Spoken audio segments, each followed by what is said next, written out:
Hello again. Here we are, and I'm doing my next reading on Tantric Sex and Menopause. And I am Janet McGeever, the co-author of this book, which is due for release on April the 10th in a couple of days' time in the States and online, and also in Australia. It's due, I noticed that it's due for release on May the 17th. So it will be in bookstores, that's what I mean. I'm not sure about Europe and England and elsewhere, but anyway. So what I've opened to is page 166.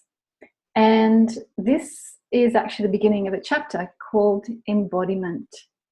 And the subtitle is called From Womb Wilderness to Womb Wildness. For so many obvious reasons, there is great sensitivity connected to the lower abdomen, and in particular for a woman, the womb. If feelings and emotions arise for you as you read through this chapter, just take a deep, slow breath and relax your body. What we share has been helpful for us, and your experience, it may be different. But remember that one woman's experience of menopause and womanhood is as different from another's as chalk from cheese.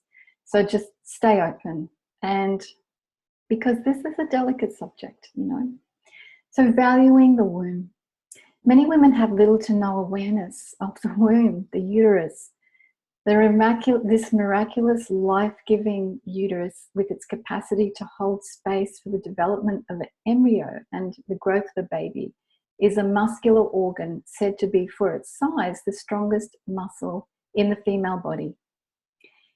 It is so strong that it can contract and expel a full-term baby from a woman's body through the birthing process. So that is, when you really think about it, pretty amazing.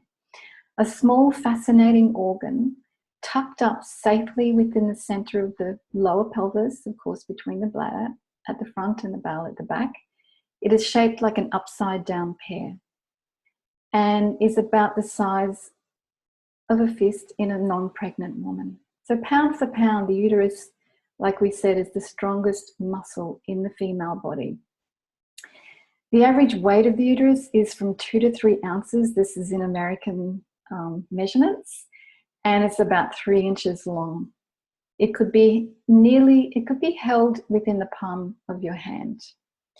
When it fills with blood, it can weigh up to twice as much, significantly swelling the abdomen just prior to and during menstruation. So it actually swells quite a lot, and you can imagine why we feel so swelled when, you know, just before we're about to bleed.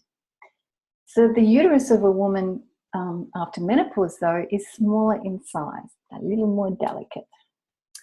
Because the uterus is tucked up safely in the lower pelvis, it is often unseen and not felt until we feel pain or become pregnant. Some women do not even recognize that a feeling of pain or fullness in the uterus is actually in the uterus. We just kind of feel like it's somewhere down there. Do you know what I mean? For other women who have had no difficulties, it's simply rarely considered. For many, then, it is essentially a wilderness, a forgotten and untouched region in the body and psyche, an unexplored, neglected, sometimes abandoned, and sometimes even rejected. So again, generally our awareness is outside of our body and not anchored within. But we go on. This is a really interesting chapter. There we have a lovely diagram about how our bodies are made up generally. And then talking about womb wisdom and the creative potential of the womb, because it's an energetic organ, not just a physical organ. That's why if it's been removed, the energetics of it is still there. It's like the breasts. The energetics of the breasts are still there, even if there's been breast removal. And that's a really, really good thing for us to remember as women. Also, we talk about the displaced uterus, the uterus that can be moving and sometimes cause a lot of different difficulties. It's a really, really fascinating, interesting chapter. We go and we talk a little bit about vaginal steam baths, and then of course about the prolapse, the foreign land. So this is why we consider that this book comes under the category of women's health, because it's not just about sex, and it's it's very holistic, I guess. And that's what I think is a really good thing. And this is why many women who haven't even approached menopause, who've actually had a chance to have a look at this, have found it actually really fascinating. So we hope that you will purchase your own copy and then come back to this site on Tuesday, because I've got some really nice giveaways for you. Really, really lovely companion giveaways for this book. So we look forward to seeing you soon. Thank you.